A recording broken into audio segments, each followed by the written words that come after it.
बातमी आहे सांगलीमधून। सांगलीच्या जत नगर परिषदेसाठी निवडणुकीची रणधुमाळी आता सुरू झाली आणि काँग्रेसनेही नगराध्यक्षपदाचा उमेदवारी अर्ज दाखल केलाय।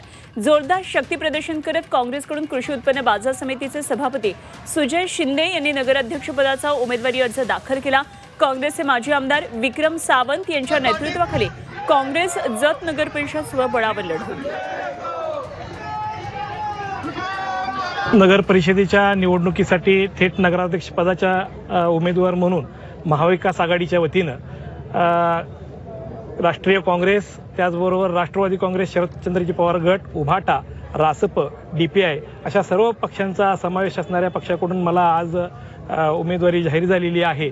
नक्कीच जत शहराच्या सर्वांगीण विकासासाठी आणि माझी कार्यक्षमता आणि हे ओळखूनच आणि कार्यकर्त्यांच्या सगळ्या आग्रहाखातर ही उमेदवारी दादांनी आम्हाला दिलेली आहे। समाजाला सर्वसमावेशक असा अर्ज या ठिकाणी आम्ही दाखल केलेले आहेत आणि ज्या पद्धतीनं या ठिकाणी जत शहरातल्या नागरिकांचा वाढता प्रतिसाद पाहता आमचा महाविकास आघाडीचा उमेदवार, त्याचबरोबर नगराध्यक्षाचा उमेदवार आणि त्याचबरोबर खालचे सगळे नगरसेवक आमचे निवडून येतील, यात काय शंका नाही।